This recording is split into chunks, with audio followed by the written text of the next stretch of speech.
بسم الله الرحمن الرحيم رب زدني علما.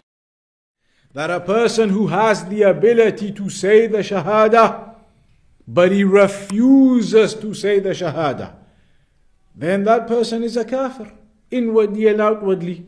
Inwardly and outwardly he is a kafir, the one who refuses to utter the Shahada, because that is how you enter into Islam. He refuses to utter the Shahada, then that person is a kafir.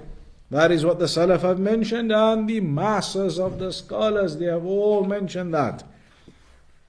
The Hadith where the Prophet ﷺ said, العهد الذي بيننا وبينهم الصلاة فمن تركها فقد كفر وفي رواية فقد أشرك. That the covenant between us and them, the barrier between us and them is the prayer between the Muslims and the non-Muslims. So whoever abandons the prayer has committed kufr, and in one narration has committed shirk. That seems to be a blatant and clear narration. The one who abandons the prayer has committed kufr. So that's why many of the Salaf, they took that opinion. وَقُلْ رَبِّ زِدْنِي عِلْمًا. إن الحمد لله نحمده ونستعينه ونستغفره ونعوذ بالله من شرور أنفسنا وسيئات أعمالنا. من يهده الله فلا مضل له ومن يضلل فلا هادي له.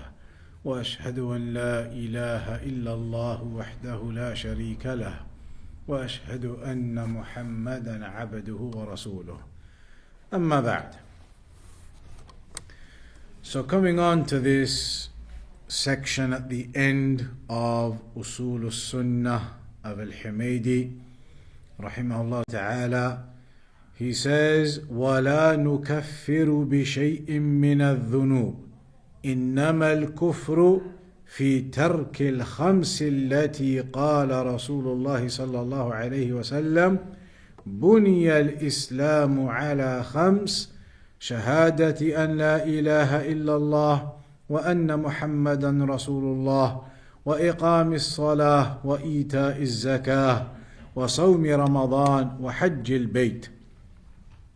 فأما ثلاث منها فلا يناظر تاركها: من لم يتشهد ولم يصلي ولم يصم، لأنه لا يؤخر شيء من هذا عن وقته، ولا يجزئ من قضاه بعد تفريطه فيه عامدا عن وقته. فأما الزكاة فمتى ما أداها أجزأت عنه وكان آثما في الحبس. وأما الحج فمن وجب عليه ووجد السبيل إليه وجب عليه، ولا يجب عليه في عامه ذلك حتى لا يكون له منه بد. متى أداه كان مؤديا ولم يكن آثما في تأخيره إذا أداه، كما كان عاثما في الزكاة، لأن الزكاة حق لمسلمين مساكين حبسه عليهم فكان آثما حتى وصل إليهم. وأما الحج فكان فيما بينه وبين ربه، إذا أداه فقد أدى، وإن هو مات وهو واجد مستطيع ولم يحج سأل الرجعة إلى الدنيا أن يحج، ويجب لأهله أن يحجوا عنه، ونرجو أن يكون ذلك مؤديا عنه كما لو كان عليه دين فقضي عنه بعد موته. In this section now then, Al-Imam Al-Humaydi says, so we do not declare anyone to be a kafir due to any sins they commit. All of that section we discussed in detail before. He says, declaring someone to be upon kufr is only in the abandonment of the 5 pillars that the Prophet ﷺ said about them, that Islam is built upon 5.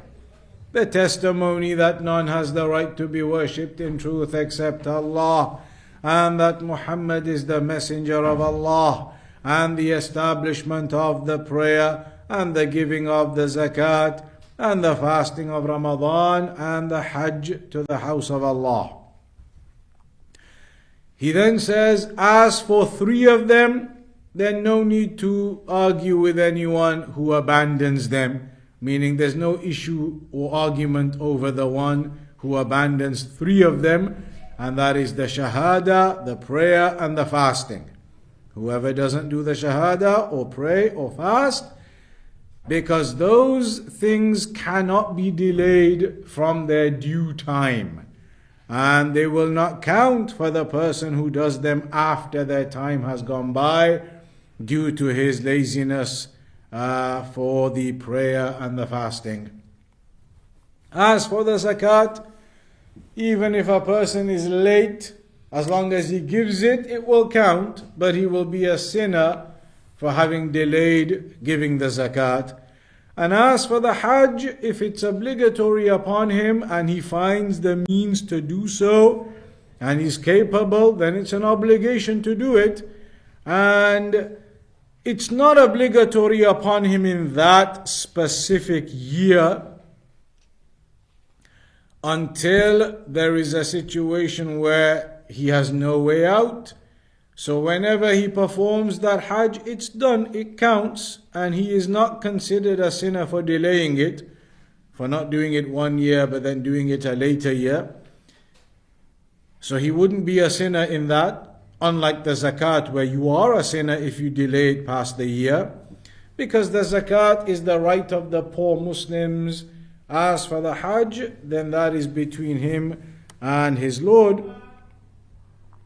So if he performs that, then it's done, and if he dies and he was capable but he didn't perform it, he would request to come back to the dunya to do it.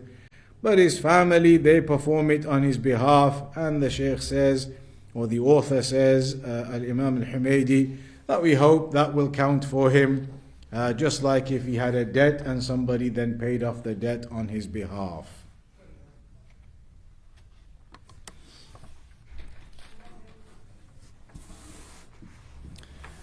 So now then, in this section, Al-Imam Al-Humaydi clarifies his opinion on this issue regarding the one who abandons any one of the 5 pillars of Islam.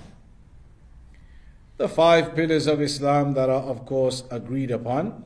Anybody who abandons one of the 5 pillars of Islam, what is the ruling on them? Al-Imam Al-Humaydi talks about that in this section. With regards to it, with regards to this topic of the 5 pillars of Islam, there are certain things that are agreed upon by the scholars, and there are certain things that are differed over. As for what is agreed upon, محل الاتفاق الشهادتان, the shahada. فمن تركهما مع القدرة على الإتيان بهما فإنه يكفر.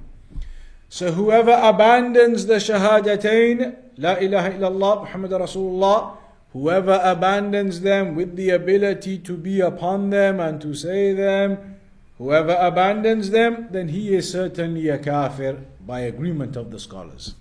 By agreement, the one who abandons the shahadatain with the ability to be upon them and state them, then he is a kafir. Shaykh al-Islam ibn Taymiyyah said, فَأَمَّا الشَّهَادَتَانِ إِذَا لَمْ يَتَكَلَّمْ بِهَا مَعَ الْقُدْرَةِ فَهُوَ كَافِرٌ بَاطِنًا وَظَاهِرًا عند سلف الأمة وأئمتها وجماهير علمائها.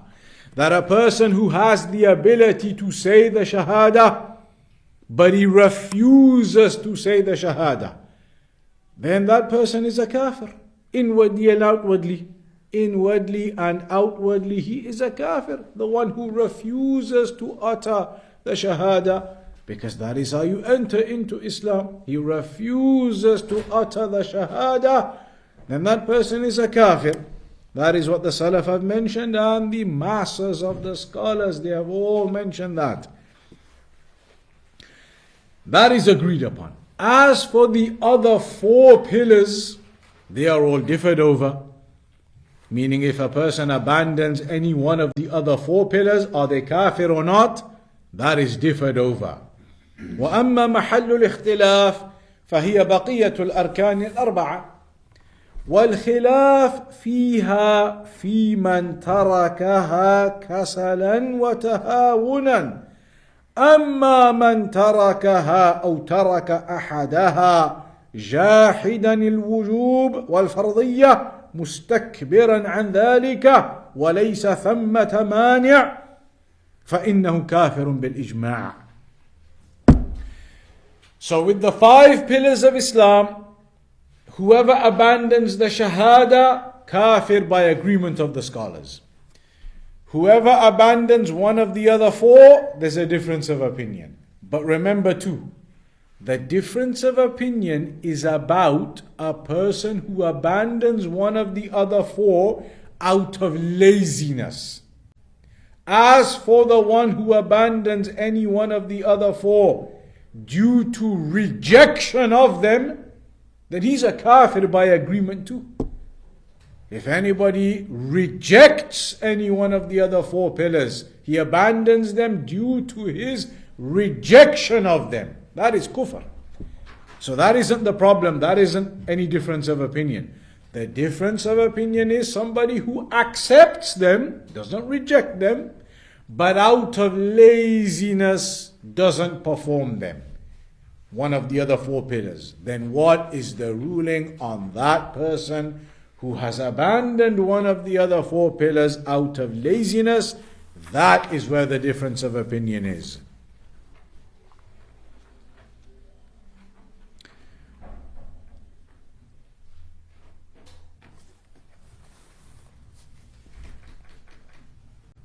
Al-Imaam Ibn Qudama, he mentioned in his book Al-Mughni, when he spoke about the one who abandons the prayer, لا خلاف بين أهل العلم في كفر من تركها جاحدا لوجوبها. That there is no difference between the scholars that a person who abandons the prayer due to rejecting it is a kafir. No difference between the scholars on that. إذا كان ممن لا يجهل مثله ذلك, as long as he is somebody who typically, from his background, it would not be expected for him to be ignorant of that affair. Meaning he is somebody who would know about the prayer. He knows about the prayer. He knows about Islam and the need to pray 5 times a day. He knows that much.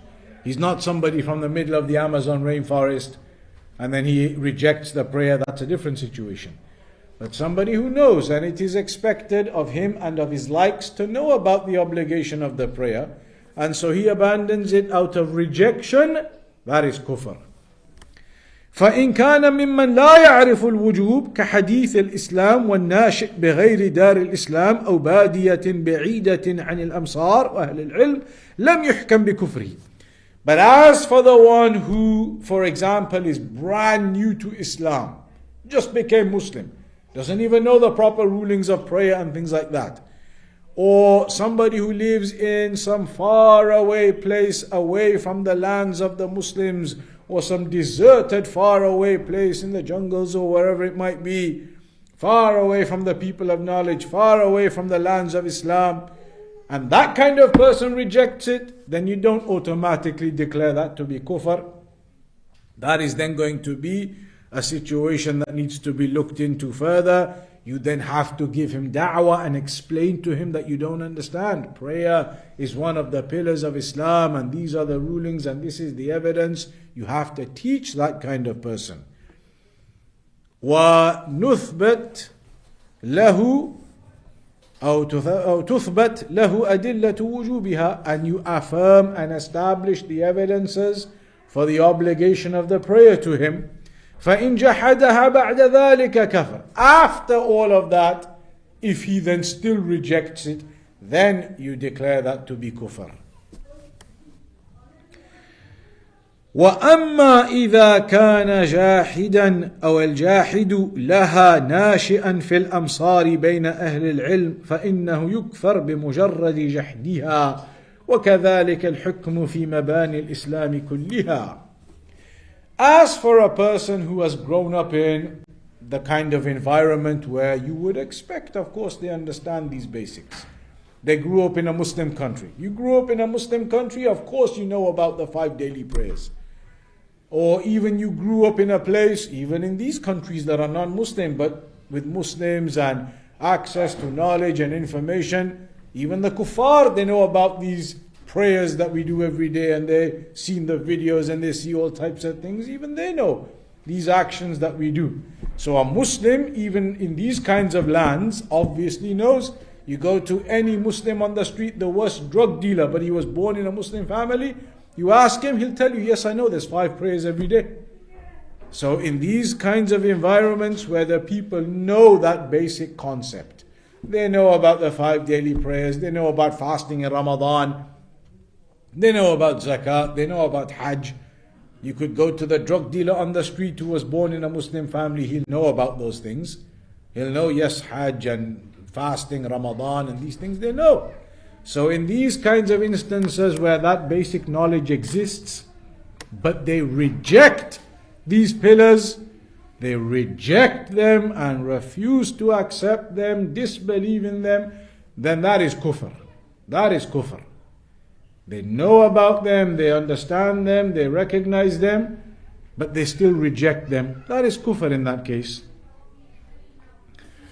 وأدلة وجوبها لا تكاد تخفى إذا كان الكتاب والسنة مشحونين بأدلتها. And of course there are multiple evidences in the Qur'an and the Sunnah about the 5 pillars of Islam.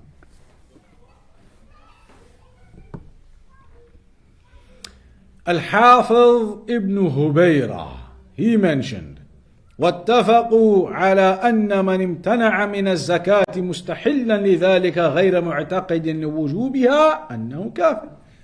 That a person who refuses to give the zakat, believing it to be permissible for him to refuse, and rejecting the obligation of the zakat and not believing in it, that is kufr. That is kufr. He's a kafir. Again, in the same context of somebody who knows that basic knowledge. إذن الجحود منوط بهذا التفصيل. So the one who rejects any of those other 4 pillars of Islam is declared as a kafir if he has the background where it is expected in that background he knows about these pillars of Islam. Whereas middle of the Amazon rainforest or some other place far away from the Muslim lands, or some place far away from the Muslims or the scholars, and they have no idea what's going on. There are places in the world now, Muslim communities. They call themselves Muslims. They do the Eid prayer. And yet I've been told in those places the Muslims don't even properly know anything about fasting and about 5 daily prayers and zakat, and they have no idea. It's been completely lost. But their forefathers, there was Islam. But now the environment has become such that these people have completely lost knowledge of what's going on. So maybe in that kind of situation it's different. But all these rulings, we're talking about a situation where the knowledge, the basic knowledge exists. That basic understanding exists. And if a person rejects any of the other pillars in that case, in that environment, then that person is a kafir then. أما الفرائض الأربع فإذا جحد وجوب شيء منها بعد بلوغ الحجة فهو كافر. وأما مع الإقرار بالوجوب إذا ترك شيء من هذه الأركان الأربعة ففي التكفير أقوال للعلماء. So now then the other situation. Somebody who doesn't reject any of these pillars, doesn't reject them, believes in them, accepts them, knows, but he's not performing them out of laziness. This is where the real difference of opinion comes in now. So one of the opinions in regards to this, أحدها من أقوال العلماء, from the statements of the scholars, أنه يكفر بترك واحد من الأربعة حتى الحج. That a person out of laziness, if he abandons any one of these other four, Shahada, no difference of opinion, kafir.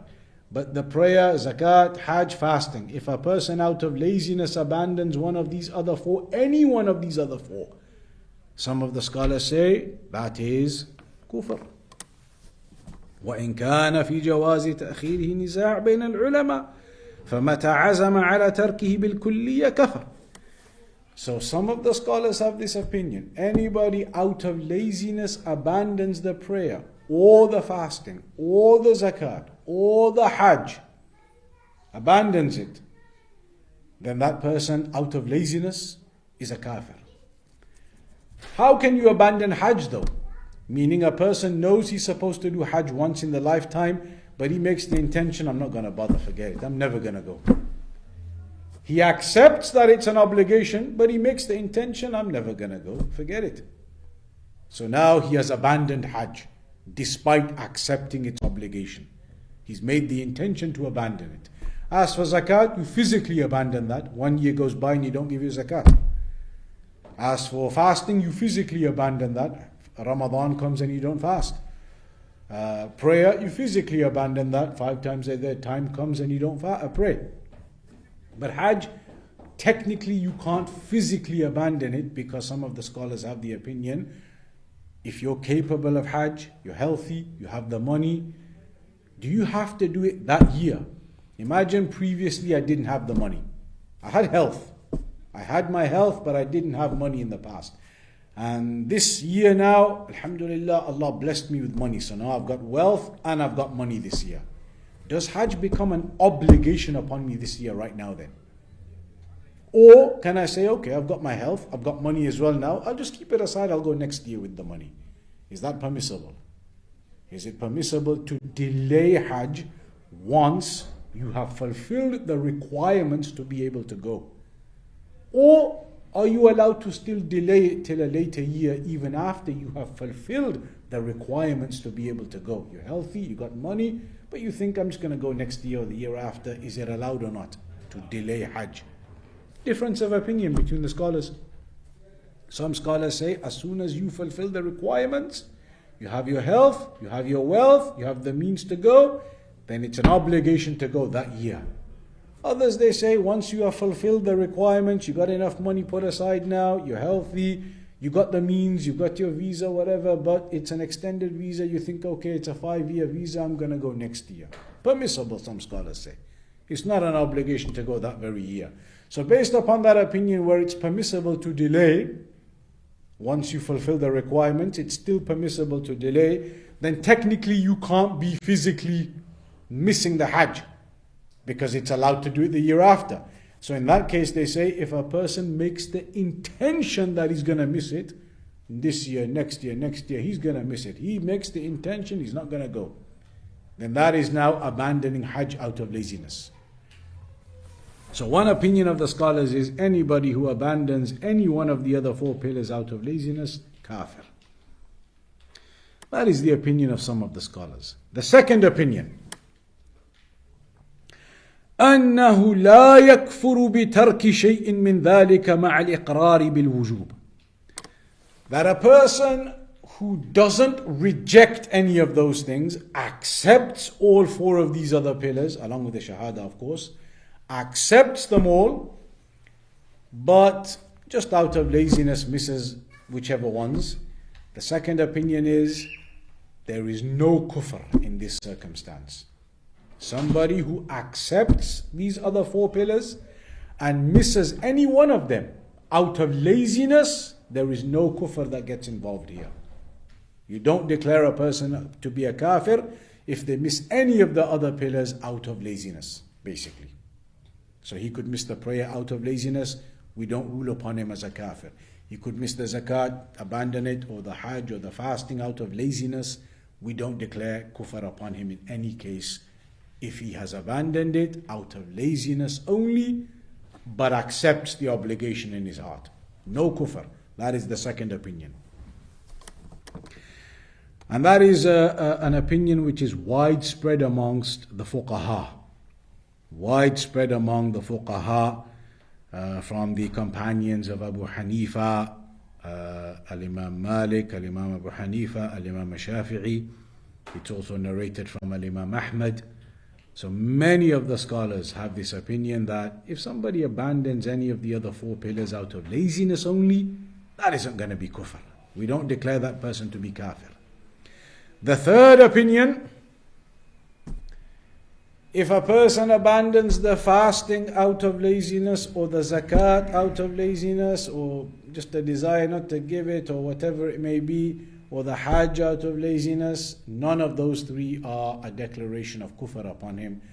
But if he abandons the prayer out of laziness, kafir. That's the third opinion. That it's only kufr in regards to the prayer, not the fasting, the zakat, or the hajj. This is also narrated from Al-Imam Ahmad as an opinion. Many of the Salaf had this opinion, that the prayer is different to the other three.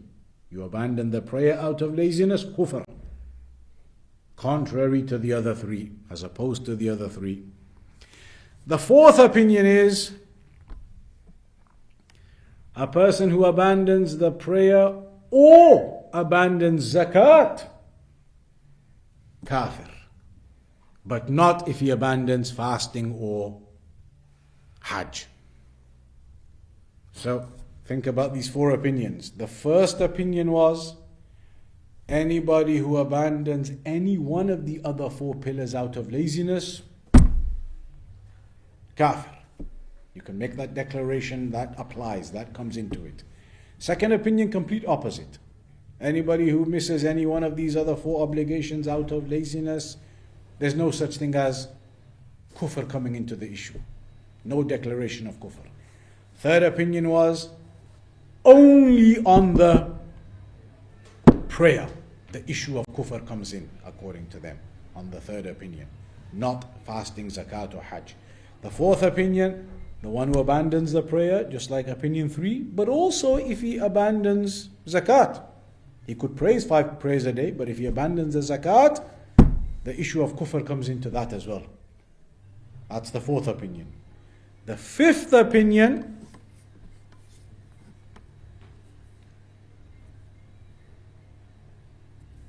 is the same as the fourth opinion, prayer and zakat, but with one difference.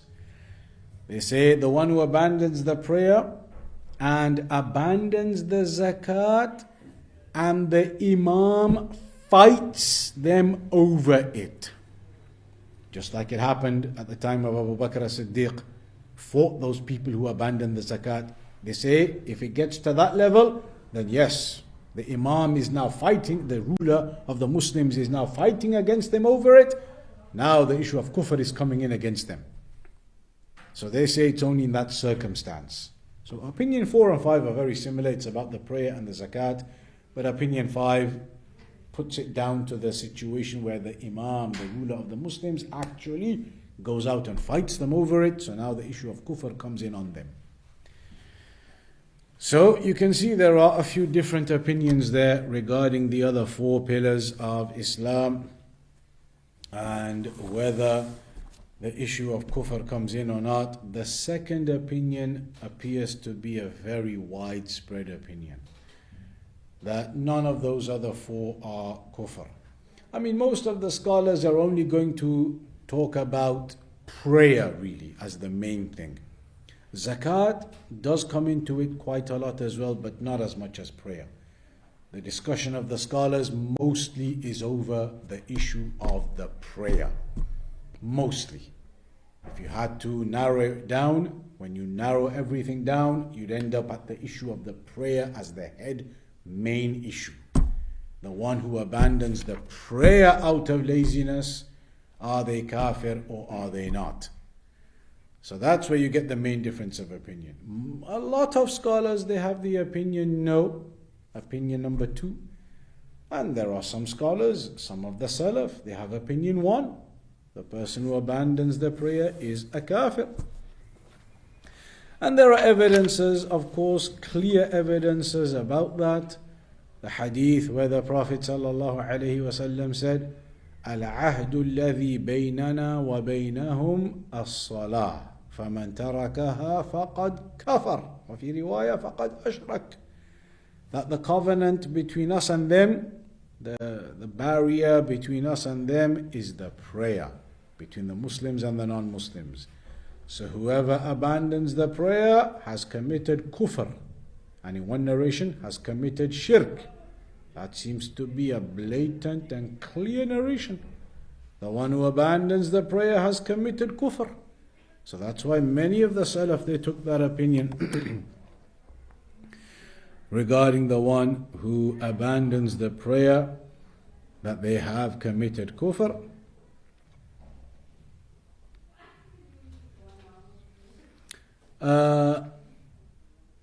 Al-Hafiz As-Sabuni, Al-Imam As-Sabuni, in his famous book Aqeedah Salafi Ashab al-Hadith, he said under the chapter حكم تارك الصلاة عمدا, the ruling on a person who abandons the prayer on purpose.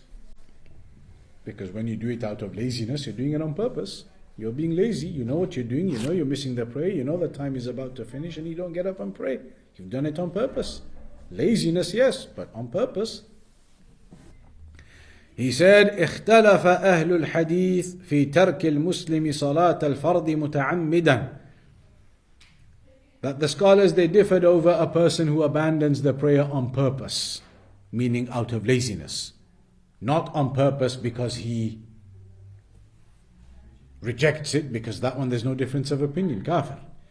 But he abandons it on purpose out of laziness. He's lazy, he knows the time is going, gone. He never bothered to get up, he didn't bother to pray on purpose. That's on purpose. He could have got up and done it, he didn't. So the scholars, they differed over this situation. فَكَفَّرَهُ بِذَلِكَ أحمد بن حنبل وجماعة من علماء السلف. So scholars like Ahmad ibn Hanbal declared that person to be kafir. And a group of the scholars of the Salaf, they declared that person to be kafir. And they used that hadith, بين العبد والشرك ترك الصلاة فمن ترك الصلاة فقد كفر. That between a servant and shirk is the abandonment of the prayer. So whoever abandons the prayer has committed kufr. But some of the scholars like Al-Imaam Shafi'i and others from the Salaf as well, they took the opinion that if a person abandons the prayer, believing it's an obligation, not the one who rejects it, believing it's an obligation, and he abandons it out of laziness, we don't declare him to be a kafir. لا يكفر به, as long as he believes and recognizes the obligation of the prayer, so he's only missed it out of laziness. إنما يستوجب القتل كما يستوجبه المرتد عن الإسلام. They said though, even though we don't declare him to be a kafir, but you tell the person to pray. If he refuses, he is to be killed. Capital punishment is the punishment, they say. Capital punishment. Just like somebody who apostates. وتأول الخبر من ترك الصلاة جاحدا كما أخبر سبحانه عن يوسف. نعم. And then Al-Imam Ibn Abd al-Barr said, أن تارك الصلاة كسلا وتهاونا بغير جحود أنه مؤمن ناقص الإيمان. A person who abandons the prayer out of laziness, not because he rejects it, he is a believer, but he is deficient in his iman. The one who doesn't pray out of laziness, believes in it, knows it, but doesn't pray out of laziness, then he is a believer still, but deficient in his iman. Clearly deficient in his iman.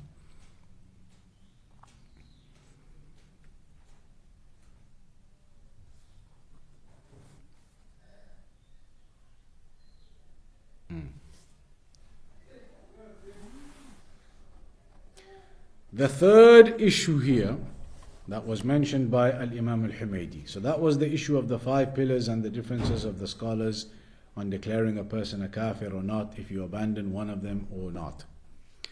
The third issue here was where Al-Imam Al-Humaydi said, as for 3 of the pillars, there is no need to even open up the topic. It's clear. Kufr. And he was talking about the one who abandons the shahada, the one who doesn't pray, the one who doesn't fast. يريد رحمه الله بهذه العبارة أن هذه الأركان الثلاثة من التشهد والصلاة والصيام يجب على المسلم أن يلتزمها ويأتي بها ولا يسقط أو تسقط عنه بحال إلا من عذر.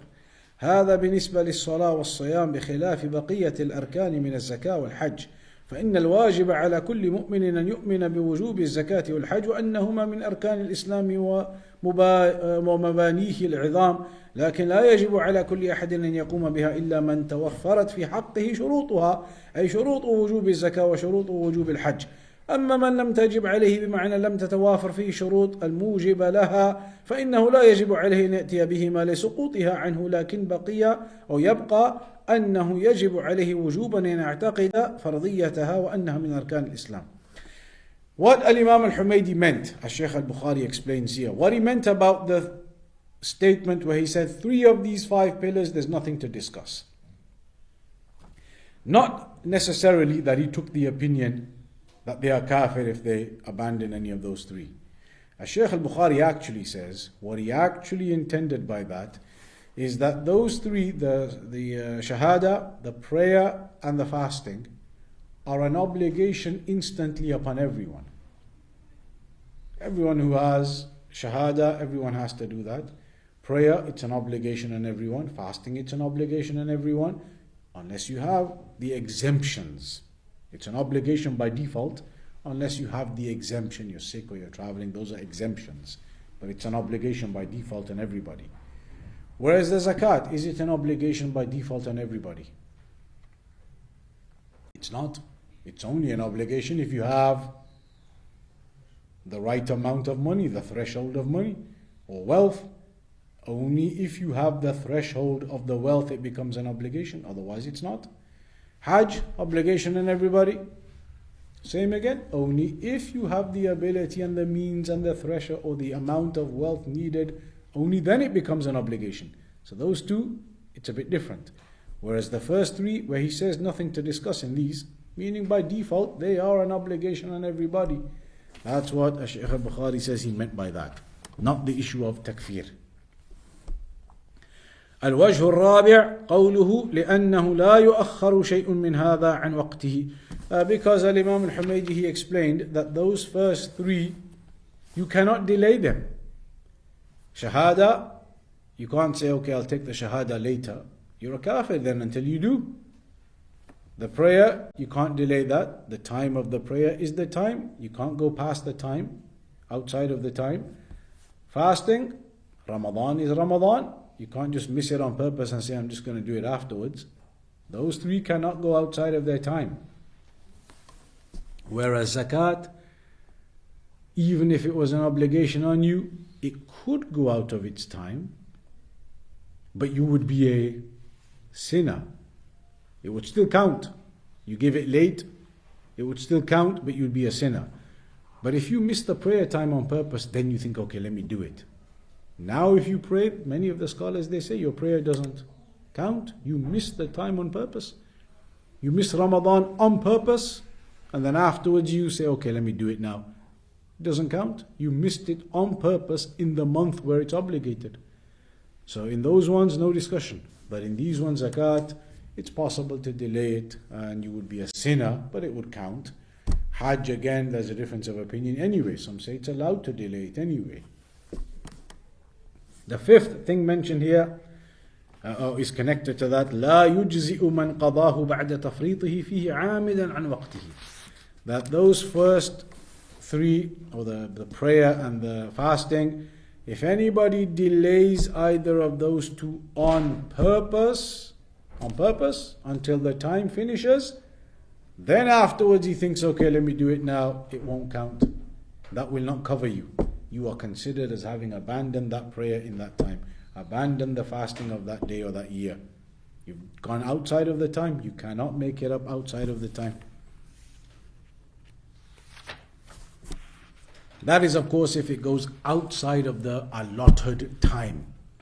Like Dhuhr now, these days it starts maybe, 1:30 or something. And it carries on all the way till maybe 5:30, 6 o'clock until Asr starts. So you're allowed to pray any time. Somebody prays all the way at 4:30, that counts. That's okay, it's in the time. But somebody misses it all the way until Asr time comes in, now you've gone outside of the time.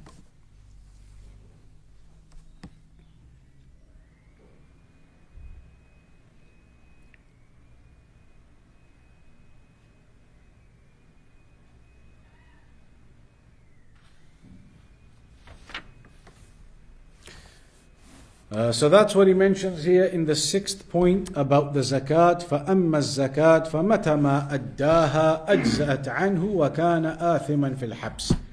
That whenever he gives the zakat, it would count, but he would be a sinner for having delayed giving that zakat.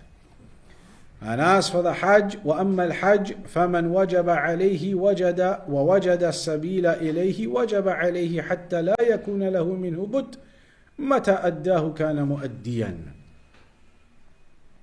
So this is about the 6th, or the issue here is about the Hajj. And again, he says, when the Hajj is obligatory upon a person, and he has the means to go, then whenever he performs that Hajj, whenever that is done, then it would count and it would be permissible for that person. ولا يجب عليه في عامه ذلك حتى لا يكون له منه بد. That it doesn't necessarily have to be in that year. And this is the issue we talked about. The Shaykh is going to give some explanation on that. One of the opinions about that is يجب أداء الحج على الفور لمن وجب عليه وتوفرت شرائطه فيه. That as long as or whenever your requirements are fulfilled, you've got enough money, you got your health, you got your visa available, everything, then you have to go that year. That is one opinion.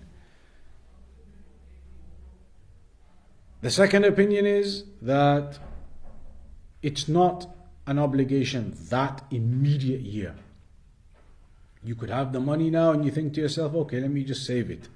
I'm going to save it. I'm a bit preoccupied this year, it's a bit difficult. I'm just going to save the money and I'll use it next year and go next year. Permissible. According to the second opinion, permissible. That is okay. There is no harm in delaying the Hajj till the following year because it's an obligation once in the lifetime. So you're still alive. Obviously you don't know if you're going to be alive the next year, but you're alive for now and your intention is to go the next year. And so the scholars, they say that's okay as well according to that opinion. And according to that opinion then, لَمْ يَكُنْ آثِمًا فِي تَأْخِيرِهِ. That person would not be considered a sinner for delaying it. The one who says, I'll just save the money and go next year or in some future year. Permissible, and you wouldn't be considered a sinner for doing that. Whereas the zakat, a person is considered a sinner because there you are holding back the rights of the poor. Whereas with the Hajj, it's the rights between yourself and Allah. With zakat, you're holding back the money that the poor people should be getting now. It's their right, it's not your money anymore. So that's why you're a sinner for delaying the zakat, but with the Hajj it's permissible at any time, according to that second opinion. And then at the end, the last thing that he mentions is about somebody doing the Hajj on behalf of their family member. يجب لأهله أن يحجوا عنه ونرجو أن يكون ذلك مؤديا عنه كما لو كان عليه دين فقضي عنه بعد موته. That if a person died and he hadn't done Hajj, then the family member, a family member or anybody can do that Hajj on behalf of that person, and that would be considered as fulfilling the obligation, just like if that person had a debt and one of the family members then pays off that person's debt, the one who died and left a debt. The evidences for this are in the hadith, in the Hadith of al-Bukhari, the Hadith of Abdullah ibn Abbas, that a woman أن امرأة من جهينة جاءت إلى النبي صلى الله عليه وسلم فقالت إن أمي نذرت أن تحج فلم تحج حتى ماتت أفأحج عنها؟ قال نعم حجي عنها. أرأيت لو كان على أمك دين كنت قاضيته؟ اقضوا الله فالله أحق بالوفاء. A woman from Juhayna, that tribe, came to the messenger and said that my mother had vowed to do Hajj, but she died and didn't do Hajj. Should I do it on her behalf? Messenger said, yes, do the Hajj on her behalf. Do you not see that if your mother had died with a debt, wouldn't you have paid that debt off for her? Then fulfill the debts to Allah. Allah is more deserving that you fulfill His debts. Meaning that mother died with the debt of having to do Hajj. She had vowed to do it, in fact. So it's a debt that needs to be fulfilled, and that Hajj needs to be done on their behalf. So how is that normally done? Normally, if a person dies, from the money they leave behind, their inheritance they leave behind, you take the money out from that. Take the money out from their inheritance they leave behind for the inheritors. Take the money out from that to be able to send someone to go do Hajj on their behalf. That's normally how it's done.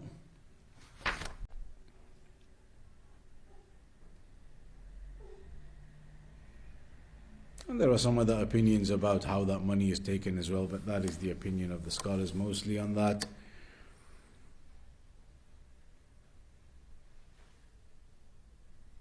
So the scholars, they give different opinions about how the money is taken from the wealth of the deceased.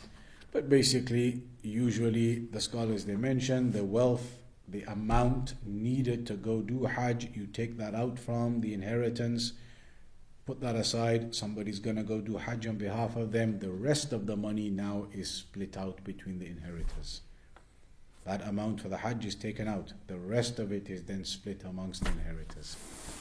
And that is the final topic.